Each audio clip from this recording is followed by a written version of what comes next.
காலையிலே water melon star Diwakar இருக்கார் இல்லையா, அவரை பிடிச்சி பொலன்னு பொளந்து எடுத்துட்டாப்புல சபரிநாதன் அவர்கள். ஸோ ஏன், எதுக்காக அப்படிங்கிறத பற்றி இந்த வீடியோவில் முழுசாக வந்து பார்க்கலாம். ஸோ இந்த வீடியோக்கு போகிறதுக்கு முன்னாடி நம்மளோட சேனலை சப்ஸ்கிரைப் பண்ணாங்க, சப்ஸ்கிரைப் பண்ணி வச்சுக்கோங்க. அண்ட் லைக்கை போட்டு வீடியோ பாருங்கள். வாங்க இன்றைய வீடியோக்குள்ள வந்து போகலாம்.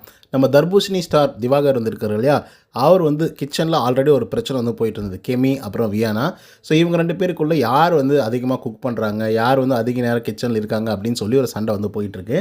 இதுக்கிடையில் நம்ம திவாகர் அவர்கள் வந்து சபரிநாதனை கூப்பிட்டு வந்து, சபரிநாதன் என்னப்பா 30 லட்சத்துக்கு கார் வச்சுட்ருக்காராம், கோடீஸ் வரேன் அப்படிங்கிற மாதிரி வந்து சொல்லிட்டு இருக்காங்க. அண்ணே அந்த மாதிரிலாம் சொல்லாதண்ணே, அப்படிலாம் ஒன்றும் இல்லைண்ணே அப்படின்னு சொல்லி சபரிநாதன் வந்து சொல்லிட்டு இருந்தார்.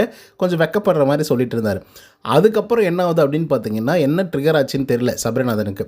அதுக்கப்புறம் பார்வதி, அதுக்கப்புறம் திவாகர், இவங்க 2 பேரும் உட்காந்து பேசிகிட்டு இருக்காங்க வராண்டாவில் வெளியே. ஸோ அந்த நேரத்தில் வந்து சபரிநாதன் வராரு. வந்துட்டு வந்து திவாகரை பயங்கரமாக கடுமையாக வந்து பார்த்திங்கன்னா எச்சரிக்கிறாரு. என்னென்னு எச்சரிக்கிறாரு அப்படின்னு பார்த்தீங்கன்னா, அண்ணன் நான் உங்கள்கிட்ட 1000 தடவை சொல்லிட்டேன், ஒரு நாளைக்கு 4 தடவை 5 தடவை சொல்லிகிட்டு இருக்கேன், அந்த மாதிரி சொல்லாத அப்படின்னு சொல்லி. நான் கோட்டீஸ்வரனை நீ பார்த்தியா, நான் பணக்காரன் அப்படின்றது உனக்கு தெரியுமா, தெரியாமல் எதுக்கு நான் சொல்லிகிட்ருக்கேன், நானும் ஒவ்வொரு நாளும் ஒவ்வொரு தடவையும் நான் சொல்லிக்கிட்டே இருக்கேன், அப்படி சொல்லாதனே பெர்ஸ்பெக்டிவ் வந்து மாறிடுனே அப்படின்னு சொல்கிறேன், நீ மறுபடியும் அதே தான் வந்து பண்ணிகிட்ருக்க அப்படின்னு சொல்லி சபரிநாதன் வந்து சொல்கிறாரு. அதுக்கு திவாகர் வந்து என்ன சொல்கிறாரு அப்படின்னா, ஏப்பா சபரி, அது சும்மா காமெடிக்காக ஃபன் பண்ணுறதுக்காக சொல்கிறதுப்பா அப்படின்னு சொன்னாலையும் சபரிநாதன் விடுற மாதிரி இல்லை. அப்படி சொல்லாதனே அவ்வளோதான்.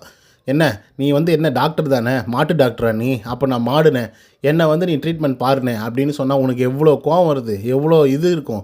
ஸோ அப்படி தானே எனக்கும் வந்து இருக்குது அப்படிங்கிற மாதிரி சபரிநாதன் வந்து சொல்கிறாப்புல.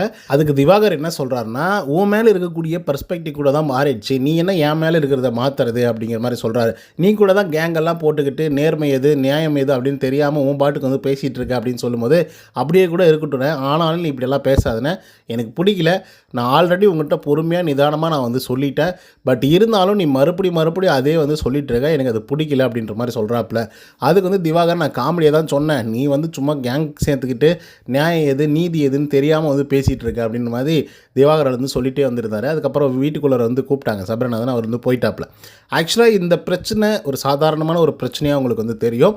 பட் சபரிநாதன் கேட்டது 100% கரெக்ட். ஏன் அப்படின்னு பார்த்தீங்கன்னா, இப்போ பிக் பாஸ் வீட்டுக்குள்ளே உட்காந்துக்கிட்டு திவாகர் அவர்கள் வந்து சபரிநாதன் கோட்டீஸ்வரன் பயங்கரமான கார் வச்சுட்ருக்காரு, 50 லட்ச ரூபாய்க்கு கார் வச்சுருக்காரு, 30 லட்ச ரூபாய்க்கு கார் வச்சுருக்காரு, பயங்கரமான பணம் இருக்குதாமே அப்படின்னு சொல்லி டெய்லி சொன்னாங்க அப்படின்னா, மேபி மக்கள் மனசில் அது பதிய வாய்ப்புகள் இருக்குது. ஓகே, அவனுக்கு என்னப்பா பெரிய பணக்காரன், அவன் டைட்டில் அடித்தானு அடிக்கலாம் என்ன அப்படின்ற மாதிரி மக்கள்கிட்டேருந்து ஒரு போர்ட்ரேல் வந்து வேறு மாதிரி வந்து மாறும். இப்போ இங்கே வந்துட்டு சும்மாவே வந்து வாய்ப்பு கிடைக்கல, நான் கஷ்டப்படுறேன் அப்படின்னு சொல்லி வேறு மாதிரி கொண்டு போயிடுவாங்க அப்படிங்கிறத ரொம்ப கான்சியஸாக வந்து பார்த்திங்கன்னா சபரிநாதன் வந்து டீல் பண்ணுறாரு. பட் தெரியாத மாதிரியே வந்து டீல் பண்ணிகிட்ருக்காரு திவாகர் அவர்கள். இது உண்மையாலுமே வந்து பார்த்திங்கன்னா பெரிய அளவில் சபரிநாதனை பாதிக்கும், அதில் எந்த விதமான மாற்று கருத்துமே இல்லை. ஏன்னா மக்கள் அப்படி தான் யோசிப்பாங்க, அவனுக்கு என்னப்பா கார் இருக்குது, பங்களா இருக்குது, பெரிய கோடீஸ்வரன்றாங்க. ஸோ அப்படி இருக்கும்போது இங்கே வந்துட்டு என்னமோ சான்ஸ் கிடைக்கல, லைஃப்பில் முன்னேறலை, சம்பாதிக்க முடியல அப்படின்லாம் வந்து சொல்லிகிட்டு இருக்கான் அப்படிங்கிற மாதிரி வந்து ஆகிடும். ஸோ அது வந்து பார்த்திங்கன்னா கரெக்டாக கண்டிச்சிருக்காப்புல சபரிநாதன் அவர்கள். ஸோ இதை பற்றின உங்களோட கருத்துக்கள் என்ன அப்படிங்கிறத கமெண்ட்ஸில் வந்து பதிவு பண்ணுங்கள். இந்த வீடியோ உங்களுக்கு வந்து பிடிச்சிருந்தால் லைக் அண்ட் சப்ஸ்கிரைப் பண்ண மறந்துடாதீங்க. இன்னொரு தகவலோட சந்தினா. until then, bye from Uday. நன்றி, வணக்கம்.